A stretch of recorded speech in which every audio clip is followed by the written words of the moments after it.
नमस्कार मित्रों। आज लोक विमर्श के इस यूट्यूब पेज पर मैं पुनः उपस्थित हूँ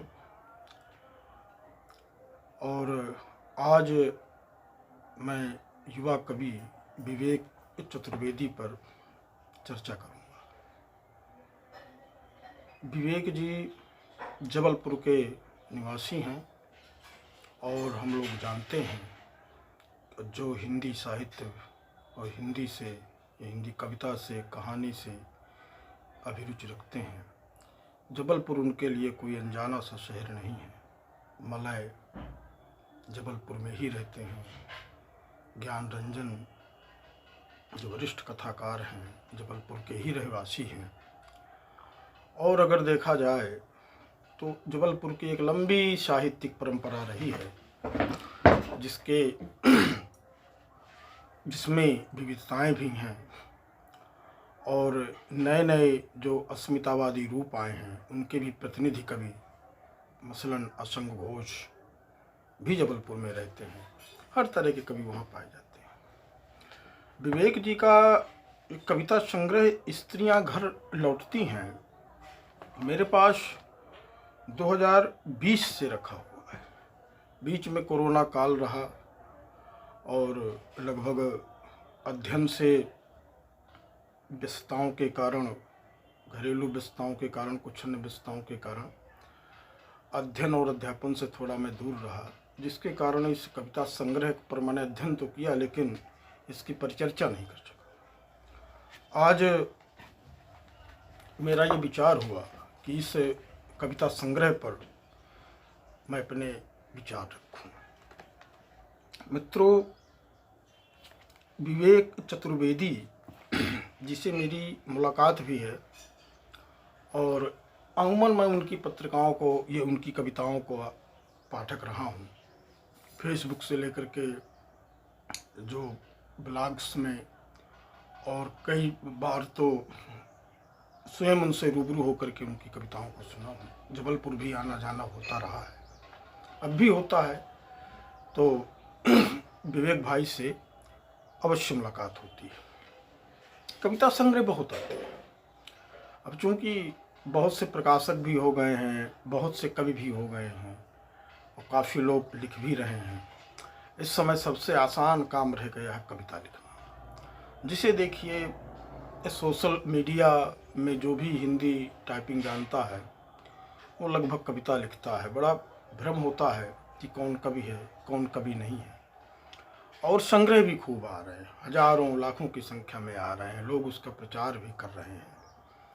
और लेकिन देखने में आता है कि हजारों संग्रह आए और चले गए, उनका पर्याप्त चर्चा नहीं हो पाता, उन पर कोई विशेष वो लोगों का ध्यान नहीं खींच पाते हैं। आज कविता संग्रह छपा 2 महीने बाद ख़त्म हो जाता है, मर जाता है, कोई चर्चा नहीं होती। पहले कम आते थे, लेखक लोग कम लिखते थे, अब पर्याप्त चर्चाएं होती थीं। लेखक संगठनों की छोटी छोटी गोष्ठियां होती थीं, कवियों के आपसी छोटे छोटे संगठन थे, या कि बड़े संगठन के जैसे कि जलेश, जसम, प्रलेश की इकाइयाँ थीं हर शहर में, और एक ही शहर के 4 से 10 लोग एक साथ बैठ करके चाय के बहाने या किसी बहाने से किसी किताब पर चर्चा कर लेते थे। और वही चर्चाएं बाद में एक कार्यवाही में दर्ज होती थी, जो दस्तावेज की तरह रखी जाती थी। पत्र पत्रिकाओं में रिपोर्ट आती थी उन छोटी छोटी संगोष्ठियों की। इससे कविताओं पर एक बहस होती थी, जो किताब आती थी उस पर एक चर्चा होती थी और उसका फैलाव होता था। आज के दौर में जितना कि मीडिया व्यापक हो चुका है, उस तरह की जो चर्चाएं होनी चाहिए जिन लोगों की, वो चर्चाएं नहीं हो पा रही, और जिनकी चर्चा हो रही है वो केवल इंटरनेट के जानकार हैं, इन सब साधनों से बखूबी परिचित हैं। बस उन्हें एक चीज़ का ये बोध नहीं कि कविता क्या है। कविता की सारी जो रीति है, परंपरा है, उसे नहीं जानते। क्या लिख रहे हैं, क्यों लिख रहे हैं, ये कविता कहा जा सकता है कि नहीं कहा जा सकता, इससे उन्हें कोई मतलब, बस केवल लिख रहे हैं, लाइव आ रहे हैं और चर्चाएं कर रहे हैं।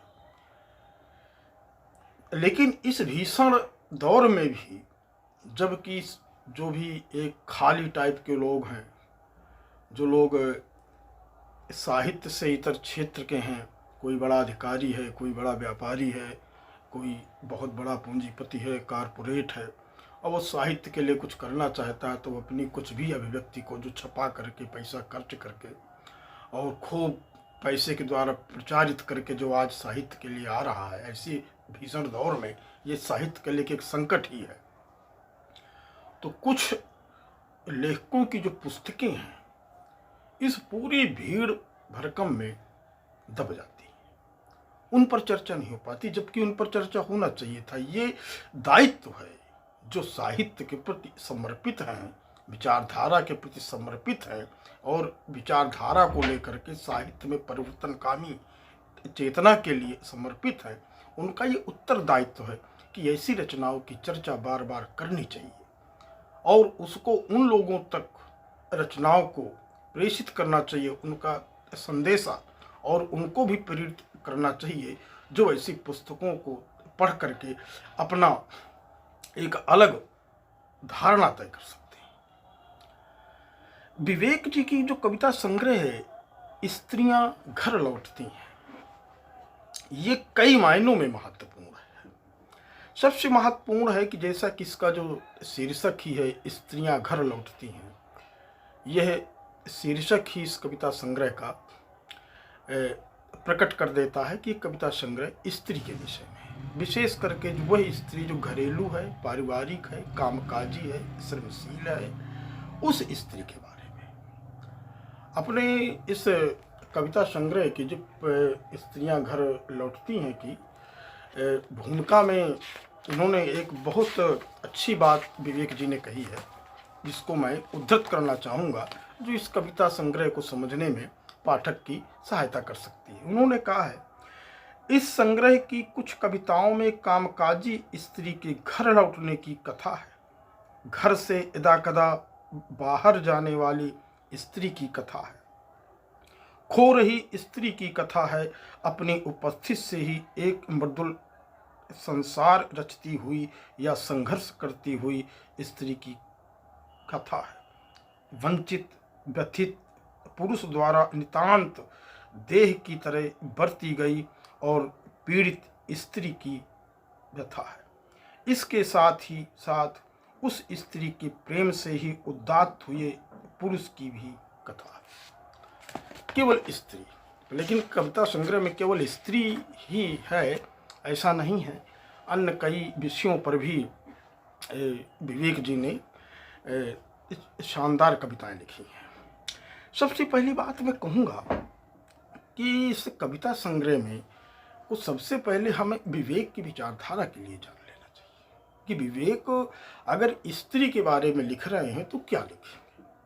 कोई भी लेखक होता है, जब वो अपनी अभिव्यक्ति देता है, विशेष करके कविता में, तो सबसे पहले एक तो अनुभूति होती है जो समाज से लेता है, जो अपने आसपास के लोग से लेता है, और अनुभूतियाँ अक्सर, ये अमूमन, ये अनिवार्य है कि जो व्यक्ति अनुभव के बाद कविता को व्यक्त करता है, और जहाँ अनुभव नहीं है, केवल सुनी सुनाई, फैशनेबल या हवा हवाई या अखबारों को पढ़ करके, टीवी को देख करके जो अनुभूतियाँ, एक नकली अनुभूतियाँ जो लोग सृजित करते हैं, तो उनकी जो कविता होगी, और जो अनुभव जो हम अपने गांव में, घर में, अपने समाज में, अपने परिवेश में जो अनुभव करते हैं अपनी ठोस इंद्रियों द्वारा, वो अनुभव अलग होते हैं। तो यथार्थ में और काल्पनिक यथार्थ में यही अंतर होता है। एक यथार्थ होता है जो हम समाज में भोगते हैं, और एक होता है जो हम कल्पना द्वारा अर्जित करते हैं। तो वैसा जो यथार्थ होता है तो वो अधिकतर अपने लोक का होता है। जब विवेक भाई इस कविता संग्रह को लिखते, इसकी पूरी कविताओं में मैंने देखा है कि वो अपने परिवेश से कहीं पृथक नहीं हुई। उनकी स्त्री महानगर की स्त्री नहीं है, उनकी स्त्री वो स्त्री नहीं है जो हमारे विमर्शों में है, जो विश्वविद्यालयों के विमर्शों में पढ़ाई जाती है, वो स्त्री भी नहीं है जो आधुनिक पूंजीवादी संस्कृति द्वारा पालित पोषित विचारधारा है, जो स्त्री को आज एक देह बनाने में तुली हुई है, उसे उत्पाद बना रही है। जो हमारा पूंजीवाद है, बाजारवाद है, एक तो वो हर चीज़ को वस्तु में तब्दील कर रहा है, स्त्री भी उससे छूती नहीं है, स्त्री को भी एक उत्पाद की तरह पेश कर रहा है। और हमारी जो स्त्री का जो वर्ग है, विशेष करके जो पढ़ा लिखा तबका है, जो उस देश में सांस्कृतिक प्रदूषण के रूप में उस पूंजीवाद को जो स्त्री को उत्पाद बना रही है, उसको वैचारिक परिपक्वता दे रहा है, वैचारिक आधार दे रहा है, उसके लिए वैचारिक तर्क दे रहा है, और उसी का नाम हो रहा है स्त्री विमर्श, जो महानगरीय अभिजात कुलीन स्त्री विमर्श है। उसमें इस देश की केवल 5% स्त्री है, और जो देश की जो आम स्त्री है, जो गांव में रहती है, घर के भीतर रहती है, चार दीवारी में रहती है, घर में काम करती है, खेत में काम करती है, वह स्त्री उस स्त्रीवाद से बहिष्कृत है, विस्थापित है। इस चीज़ को विवेक भाई ने यहाँ पर उठाया है। उनका स्त्रीवाद लोकधर्मी स्त्रीवाद है। मैं उदाहरण के तौर पर मैं देना चाहूँगा, उन्होंने एक कविता है उनकी, स्त्री का लौटना, विशेषकर स्त्रियां घर लौटती हैं।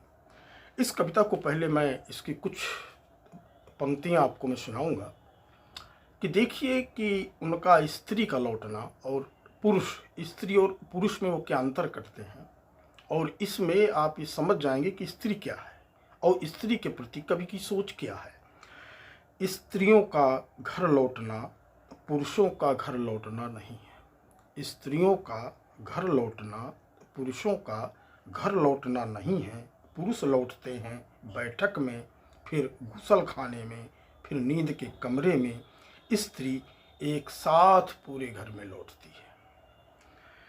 स्त्री बच्चे की भूख में रोटी बनकर लौटती है। स्त्री लौटती है दाल भात में, टूटी खाट में, जतन से लगाई मसहरी में। वो आंगन की तुलसी और कनेर में लौटती है। ये स्त्री का लौटना, अर्थात स्त्री रिश्तों, पारिवारिकता, घर की जो एक परिभाषा होती है, जो दायरा होता है, अगर उसमें स्त्री नहीं है तो वो समस्त निर्मूल या कहा जाए कि निर्जीव है। बच्चे की भूख में रोटी बन करके लौटना, इसका ये आशय है कि परिवार का जो बंधन है, आत्मीयता है, आपसी प्रेम है, वो केवल स्त्री नामक एक डोर से ही कायम है। और यही आत्मीयता जो उनकी समझ है, हमारे ये कवि की, कि स्त्री का ये जो क्लासिकल स्वरूप है, जो भारतीय पारिवारिक ढांचे में है, उस पारिवारिक ढांचे को जो हम लोग दो तरीके से देखते हैं, पुरुष वर्चस्ववाद के रूप में कि पुरुष परिवार का स्वामी होता है, पर लेकिन जो कवि है उस चीज़ को जस्टिफाई कर रहा है कि पुरुष भले ही स्वामी होता है, पर लेकिन जो रौनकता है, जो आत्मीयता है और जो सुख है, वो स्त्री कारण होती है। इसलिए वो स्त्री के प्रति अति संवेदनशील है। इनकी इसी संग्रह की एक दूसरी कविता मैं आपको दिखाना चाहूँगा। उस कविता में है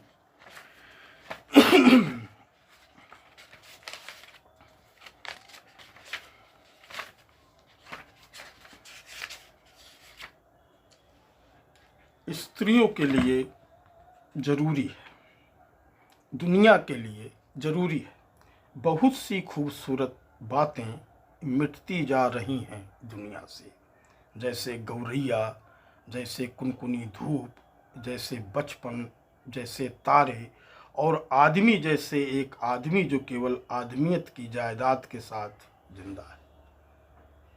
दुनिया में जो ये बदलाव हो रहे हैं, विचारधारा के स्तर के बदलाव हो रहे हैं, स्त्री के प्रति हमारी जो सोच में बदलाव हो रहे हैं, जो हमारी प्रकृति में जो बदलाव हो रहे हैं, बच्चे भी एक अस्मिता हैं, प्रकृति भी अस्मिता है, स्त्री भी अस्मिता है।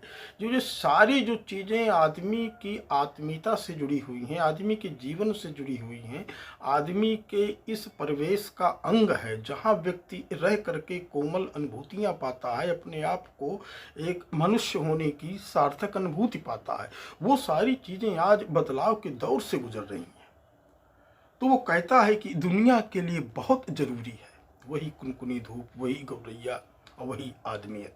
और ये आदमियत का ही मूल सवाल है कि वो स्त्री के लिए कि पूरे तौर पर वो स्त्री को एक श्रमशीला के रूप में देखते हैं, पारिवारिक अंग के रूप में देखते हैं, क्योंकि वो एक आदमी का जो एक रोमांटिसिज्म, मैं इसे रोमांटिसिज्म का नाम दूंगा, भावुक एक स्वच्छंदतावाद, कि जब आदमी अपनी क्लासिकल परंपराओं की वैधता को प्रमाणित करने लगता है, अपने अतीत में जाने लगता है, अपनी उन अनुभूतियों की तरफ आने लगता है, वो लौट करके जहाँ से कि इंसान पैदा होता है, जहाँ से मनुष्य एक जानवर के रूप में इंसान बनने की प्रक्रिया में आ जाता है, तो वो उन चीज़ों का वो बार बार वो जिक्र कर रहे हैं। एक कविता में अपनी वो माँ का जिक्र करते हैं,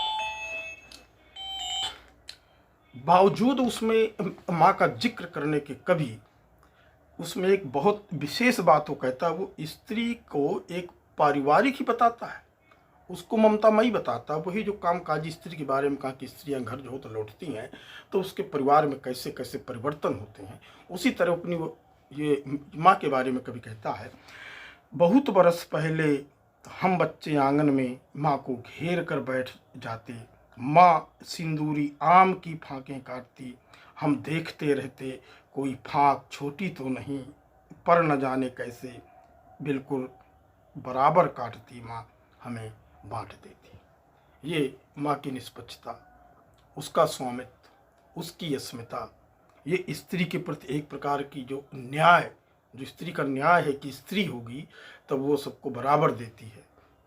अनिल जन्मेजय की भी यही कविता एक न्याय पर आधारित है कि इस दुनिया में अगर न्याय को जिंदा रखना है, कानून को जिंदा रखना है, अन्याय नहीं होने देना है, तो ये दुनिया स्त्री के हाथों में सौंप दो।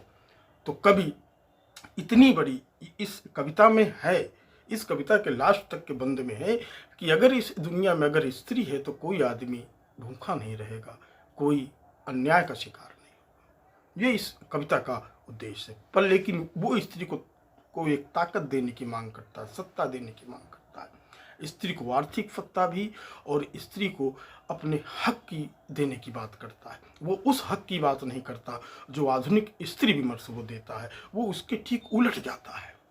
अपनी कविता की परिभाषा में भी वो कह देते हैं, उन्होंने एक कविता की की बहुत अच्छी उन्होंने परिभाषा दी है, और उस परिभाषा को पढ़ी कि एक पसीने की कविता है जो दरकते खेत में उगती है वहाँ बड़ी होती है। ये कविता साधारण नहीं है, ये कविता तभी हो सकती जब आपकी दृष्टि में मनुष्य हो, जहाँ आप एक अलग दृष्टि हो गई कि आप उस चीज़ को लाभ के रूप में देखने लगे, मुनाफे के रूप में देखने लगे, अपने अस्तित्व के संकट के रूप में देखने लगे, और अपने अस्तित्व, अपने अहम के विरुद्ध उसको देखने लगे, तो वो चीज़ तो आप ना तो उस चीज़ को मूल्यांकित कर सकते हैं और ना उस चीज़ को समझ सकते हैं, और कविता तो बड़ी दूर की बात है।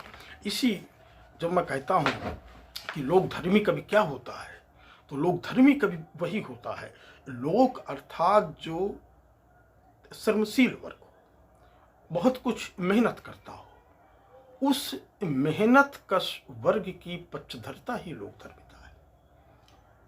विवेक जी ने अपनी इस पूरे कविता संग्रह में मेहनत कश वर्ग, मेहनत जो तो कश स्त्री की पक्षधरता की है। चाहे वह स्त्री फैक्ट्री में काम कर रही हो, चाहे कोई टाइपिस्ट हो, या कोई घर में काम करने वाली हो, चाहे वो खेतों से चारा काट करके लौट रही हो, वो स्त्री कहीं भी हो, अगर वो काम कर रही है, मेहनत कर रही है, तो वो उसके लिए कवि ने इस कविता संग्रह में सवाल उठाए। उसके लिए उसने हक की मांग किया, उसकी परिस्थितियों की बात की। मैं आगे कविताओं में आपको बताऊंगा। इसमें स्त्रीवाद अधूरा नहीं है, पूरा का पूरा आया। और वो स्त्रीवाद जो अभिजात है, कुलीन है, उसकी वो आलोचना भी करते हैं। आलोचना भी कई ढंग से करते हैं, कई तरीके से करते हैं। उन्होंने मिथकों का भी प्रयोग किया है, फंटेसी का भी प्रयोग किया है, रूपकों का भी प्रयोग किया है। इस कविता में जैसे आपका बता रहा हूँ मैं, इसमें भी कई तरह के उपमान आए हैं। उसमें भी स्त्री आई, और ऐसी स्त्री नहीं आई, वो स्त्री आई है जो हमारे लोक की, हमारे घर की है, हमारे परिवार की है। और वही शब्द आए हैं। जब हमारे कैरेक्टर जो कविता में उपस्थित है वो हमारे जीवन से जुड़े हुए हैं, तो जाहिर है कि वहाँ जो भाषा होगी वो भी हमारे जीवन की जुड़ी भाषा होगी। और उसी भाषा का उन्होंने प्रयोग किया ये विवेक जी ने। तो मैं पढ़ना चाहूँगा वो कविता उनकी है कि पसीने से भीगी कविता। कि लोग धर्मी कविता क्या होती है, इससे पहचान होती है कि कभी वहाँ पर उपस्थित किसको कर रहा है। इसे मैं कहूँगा अप्रस्तुत विधान, अर्थात जो वस्तु हम देख रहे हैं उसके समक्ष एक अप्रस्तुत जो हमारी कल्पना में उसको उपस्थित कर देना। अगर वो जो एक उपस्थित है, जो अप्रस्तुत है, वो अगर हवा हवाई है, काल्पनिक है, वो यथार्थ नहीं है, तो कविता भी हमारी अयथार्थ हो जाती है और हमारी अनुभूतियाँ झूठी हो जाती हैं। और इसका साक्ष्य देती है हमारी भाषा, जो विवेक जी ने इस कविता में प्रयोग किया है, उसको मैं सुना रहा हूँ। ये कविता आंगन में बैठ चरखे सा काटती है, रात रात अम्मा की आँखों में जागती है। जिज्जी के गौने पर आँखें भिगोती है, बाबू के गमछे को धोती है। कभी ऊसर सी सूख जाती है तो कभी सावन सी भीग जाती है। ये पसीने से भीगी काली देह पर भूसे की चिनमिनाहट है, ये बूढ़े बाबा की लाठी की आहट है।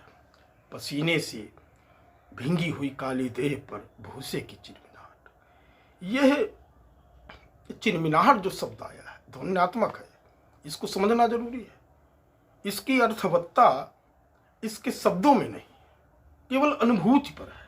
और वो अनुभूति वही पा सकता है जिसने कभी मई जून की तपती दोपहर में खलिहान से जो भूसा होता है अनाज का, उसको सिर में लाद करके ढोया हो।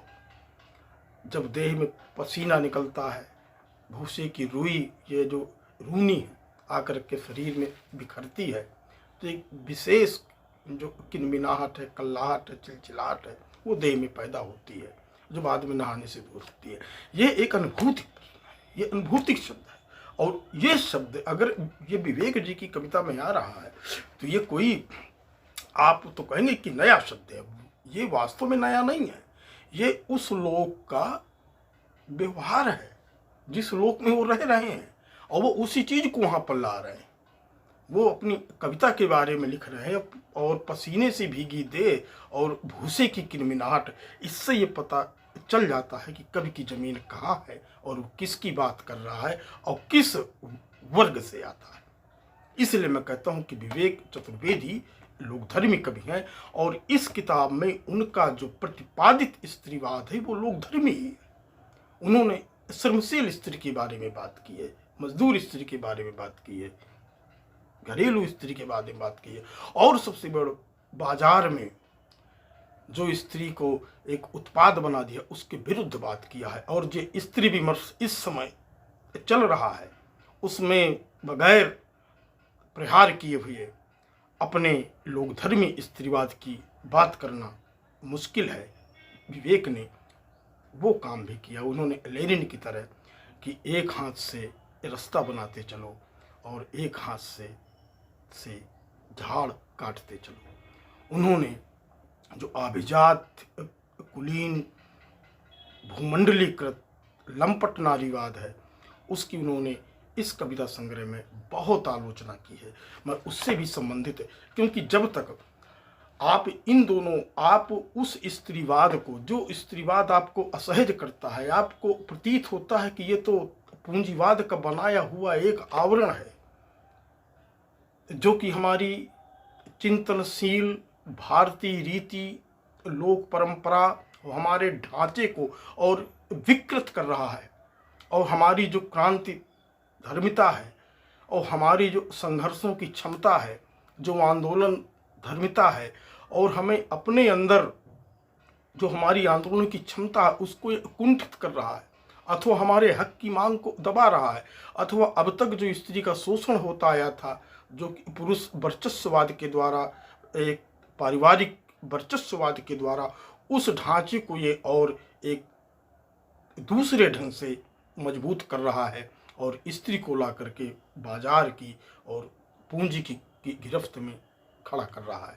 तो जाहिर है ऐसे स्त्रीवाद की आलोचना करना चाहिए, ऐसा हर लोक धर्मी कवि का कर्तव्य है। और मैं कहूँगा कि ऐसे स्त्रीवाद की आलोचनाएं हुई हैं और हो रही हैं। हिंदी की बहुत से कवि हैं जो बाजारवादी स्त्रीवाद, अभिजात स्त्रीवाद, कुलीन स्त्रीवाद की धज्जियां उड़ा करके रख के एक प्रकार से जो श्रमशील स्त्री का नारीवाद है, भारत की लोक की जो रीत का स्त्रीवाद है, उसका वो प्रतिपादन कर रहे हैं। उनके कविताओं में कंडा पाथती स्त्री, लकड़ी काटती स्त्री, गांव में रोटी बनाती, गोबर थापती, ऐसी बहुत सी स्त्रियां आई हैं। पहाड़ों वाली कविताओं में देखिए, जो तो वहाँ पर भी माँ पर कविता है, खेतों में काम करने वाली, निराई करने वाली, गुड़ाई करने वाली, इस तरह की कविताएं हैं। और ऐसी जो कविताएं पहाड़ों से आ रही हैं, गांव से आ रही हैं, छोटे छोटे जो हमारे जंगल्स हैं, और जो हमारे लोक की रचनाएं हैं, जो भी आ रही हैं, तो अधिकतर वहाँ पर ऐसी ही स्त्रियों के हमको मिलते हैं चित्र। और ऐसी स्त्री जिसका प्रमाणन और चर्चा हमारा अभिजात्य नारीवाद कर रहा है, ऐसी स्त्री हिंदुस्तान में मुझको नहीं दिखाई देती है। हाँ, दिल्ली में हो, मुंबई में हो, बात दूसरी है, पर लेकिन मैं कविता की बात करता हूँ। अगर जो वास्तविक अनुभूति है, जिस लोक में हम रहते हैं, उस लोक की अगर हम स्त्री की बात करें तो वही स्त्री हमको दिखाई देंगी जो विवेक भाई की कविता संग्रह स्त्री घर लौटती है, जो स्त्रियां घर लौटती है। अब मैं इसमें दिखाता हूँ कि उन्होंने किस ढंग से उन्होंने जो है आलोचना की है। इस पूरे स्त्रीवाद को उन्होंने उघाड़ करके रख दिया है विवेक जी ने।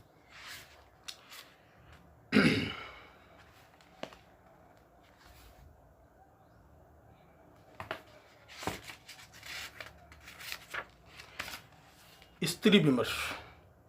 मंच पर आभासी था स्त्री विमर्श, वास्तविक था वो नेपथ्य में। कविता को देखिएगा, ये आरंभ है कि मंच पर आभासी था स्त्री विमर्श, वास्तविक था वो नेपथ्य में। उस रात विमर्श में स्त्री बस नग्न लेटी रही, न उसने धान काटा, न पिलाया बच्चे को दूध, न वो ट्राम पकड़ने दौड़ी, न उसने देखी परख नली। एक स्त्री जो हमारा बुर्जुआ समाज उसे मनोरंजन, नृत्य और अपनी ऐंद्रिक कुंठाओं को दबाने का या उनके मनोरंजन का साधन होती है, उस स्त्री को कवि देख रहा है और वो कल्पना कर रहा है कि आज तो नए धान काटेगी, आज ने अपने बच्चे को दूध पिलाएगी। वो उस स्त्री में और उस स्त्री में अंतर कर रहा है और कह रहा है कि ये बाजार जो छद्म है, ये एक लंबी कविता है। उसने आज स्त्री को एक अलग ढांचे में कैद करके स्त्री के शोषण का एक नया तरीका ईजाद कर लिया है, जो हमारे इस पारिवारिक और सामाजिक परंपरागत ढांचे को तोड़ रहा है। इसमें कोई शंका नहीं। जो परंपरागत ढांचा है, जो पारिवारिक ढांचा है, उसी पर वो प्रहार कर रहा है। हमारा जो नव स्त्रीवाद है, जो विदेशी साहित्य से पोषित होते होते आया है, पाश्चात्य में तो आधुनिक हो गया, लेकिन हमारे यहाँ अभी भी वही 80 के दशक का नारीवाद बिल्कुल यूनिवर्सिटियों में और विमर्शों में पढ़ाया जाता है, जो बाजारवादी स्त्रीवाद है। तो बाजारवाद ने जो पारिवारिक ढांचा है, सामाजिक ढांचा, उसमें तो बदलाव किया, इसमें कोई दो राय नहीं हो सकती। लेकिन इस बदलाव में जो हमारी गुलामी है, बाध्यता है, आदमी का मशीनीकरण है, आदमी की भावनाओं की हत्या है, आदमी को केवल एक मशीन के रूप में, एक यंत्र के रूप में बनाए रखने की जो बाजार की साजिश है, उसने स्त्रीवाद को भी ये उसने स्त्री को भी एक उत्पाद की तरह, को एक यंत्र की तरह जो बना करके रख दिया है। और उस स्त्रीवाद का इसलिए कभी जो विरोध करता है और उस स्त्री की तरफ आता है जो श्रमशील है, हमारी आत्मीयता का, हमारे प्रेम का, हमारी भावनाओं का और हमारे घर का और हमारे परिवार का जो आधार है, जो निर्माण करती है, जो एक छोटे बच्चे से लेकर के पुरुष तक को अपने इशारों में रखती है। उन्होंने एक कविता में और बताया है कि शोरूम में काम करने वाली लड़की, जो तो मैंने कहा कि यहाँ केवल खेतों में ही काम करने वाली स्त्री नहीं है, उन्होंने कहा कि शोरूम में काम करने वाली लड़की नहीं चाहती शोरूम आना। सुनो, इस सदी में स्त्री को जबरिया काम पर भेजने वाले स्त्री के मुक्तिकामी विमर्शकारों, अपना कोलाहल बंद करो, ये लड़की क्यों अपने घर जाना चाहती है। अर्थात इसका जो आरंभ है कि शोरूम में एक लड़की आती, हाँफते हाँफते काम करती है और शाम को अपने घर के लिए जल्दी से वो घर जाना चाहती है। आखिर क्यों जाना चाहती है? उस शोरूम में, इस कविता में, लंबी कविता है, बहुत से पुरुष आते हैं, कनखियों से निहारते हैं, उसकी देह का जायजा लेते हैं और उसकी देह देखने के लिए ही आते हैं और इसी बहाने आकर के वो वस्तु की खरीद करते हैं। तो स्त्री अगर बाजार में है, कोई जो तो वस्तु बेच रही है, तो उस मतलब ये है कि स्त्री को जो माध्यम बना करके वो अपना मुनाफा कमा रहे हैं। वो लड़की उस पुरुष की नज़रों को देख करके, जो कि बाजार की देन है, बाजार की टेक्निक है कि स्त्री जितनी नग्न होगी, स्त्री जितनी उच्छृंखल होगी, उतना ही बाजार को फायदा होगा। ऐसा जो नज़रिया है, इस नज़रिए के विरुद्ध वो लड़की अपने घर जाना चाहती है। ऐसा घर जहाँ उसका माँ है, उसका बाप है, उसका भाई है, उसकी गौरैया है, उसकी गाय है, जहाँ उसे आत्मीयता है, उसको सुरक्षा है। बाजार ने आज़ादी दी है, लेकिन इस बाजार ने आदमी को मशीन बनाया है। और ये जो स्त्रीवाद है, जो आज हमारे विमर्शों का सिरमौर जो बना हुआ है, ये केवल और केवल बाजार का एक भ्रम है, एक छल है और ये बाजार द्वारा थोपा गया है। इसमें हमारे इस देश की जो स्त्री की जो मांग है, आज़ादी की मांग, हक की मांग, भागीदारी की मांग, उससे वो स्त्रीवाद, जो हमारा लोक धर्मी स्त्रीवाद है, जिसकी की मांग का आधार था ही भागीदारी, हिस्सेदारी, उस लड़ाई से ये स्त्रीवाद बाहर कर रहा है स्त्री को, और वो केवल उसे बाजार का एक पुर्जा बनाए रखना चाहता है। स्त्रीवाद के जितने अंग हैं, उपांग हैं, उसके तरीके हैं, कहने के ढंग हैं, सारी चीज़ें उनके इस स्त्रियां घर लौटती हैं कविता संग्रह में है। और मैं कविताओं की एक कलात्मकता पर बात करूं कि कविता संग्रह पढ़ने में आपको बहुत आनंद आएगा। अगर आप एक स्टेटमेंट के ही को लाइक करते हैं कि जैसे कि धूमिल दिया करते थे, स्टेटमेंट, सपाट बयानी, कथन, वो भी आपको यहाँ मिलेगा। लय पर कविता पढ़ने के आदी हैं तो वो अंतर लय की ही पूरी की पूरी कविताएं हैं। आपको फंटेसी, अप्रस्तुत, विधान, मिथकों को भी अगर आपको शौक है तो वो भी आपको मिलेगा।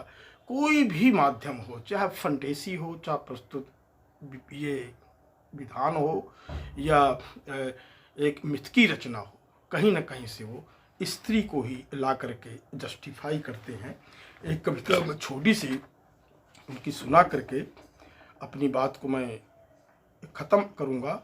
और मैं चाहूँगा कि इस संपूर्ण जो मैं देख रहा हूँ इधर 4-6 सालों के अंदर में, स्त्रीवाद पर इतना मुकम्मल बात करने वाला कोई भी कविता संग्रह फिलहाल हिंदी में नहीं आया। स्त्रियों पर इतनी ज़्यादा कविताएं और इतने संतुलित ढंग से और एक प्रकार की रणनीति के तहत कि जहाँ की स्त्री के प्रति उसको बाजार का उत्पाद बना देने की पूंजीवादी खोखलेपन और विचारधारा की बात है, उसकी साजिशों की बात है, उसका भी वो प्रतिरोध जो ये करते हैं।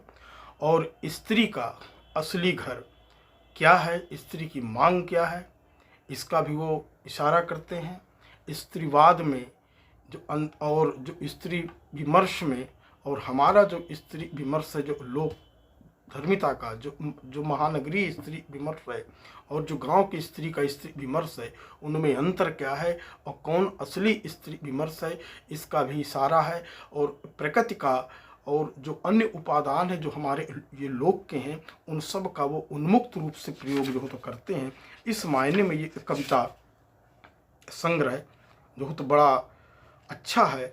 और इधर के वर्षों में और शायद ही ऐसा कोई कविता संग्रह नहीं आया है। वो कविता उन्होंने महाभारत के बारे में लिखी थी। महाभारत का पात्र उसमें जो श्री कृष्ण अर्जुन से कहते हैं, कोई जो कथन है जो आकर के एक स्त्रीवाद को लेकर के कि अंततः एक संघर्ष है कि स्त्री अपने हक को पाने के लिए, अपनी आज़ाद और अपनी वास्तविकताओं को पाने, अपने प्रेम को पाने के लिए, क्योंकि जब तक स्त्री शक्तिशाली नहीं होगी, शक्ति संपन्न नहीं होगी, तब तक आदमी जो है ये ना तो प्रेम पा सकता है, ना आत्मीयता पा सकता है, ना वो घर पा सकता है। विवेक जी ने जहाँ इसमें अतीत का सहारा लिया है, अपनी स्मृतियों का सहारा लिया है, अपने गांव की लोक की रीतियों का, घर का जो पारिवारिक ढांचे का सहारा लिया है, तो कहीं ना कहीं उन्हें अतीत जो होता है कि अतीतवादी जो हो तो कहना उचित नहीं है, क्योंकि वो उस चीज़ की बात कर रहे हैं जहाँ स्त्री के लिए पर्याप्त स्पेस है और जहाँ उसे स्पेस दिए जाने की आवश्यकता है। क्योंकि आज भी हमारे यहाँ की 70% आबादी गांव की रहने वाली है, कस्बों की रहने वाली है, जंगलों की रहने वाली है, तो जाहिर है स्त्री भी सबसे अधिक वहीं रहती है। और वैसा स्त्रीवाद जो केवल यूनिवर्सिटियों के बंद कमरों में एक संचालित होता है, वो एक केवल बाजार का एक दिया हुआ धोखा है। मैं अपने इसी कथनों के साथ एक अच्छे कविता संग्रह के लिए विवेक भाई को बधाई देना चाहता हूँ, और आगे उनका क्या रचनात्मक चीज़ें आती हैं इसका मुझे इंतज़ार रहेगा, प्रतीक्षा रहेगी। धन्यवाद, नमस्कार।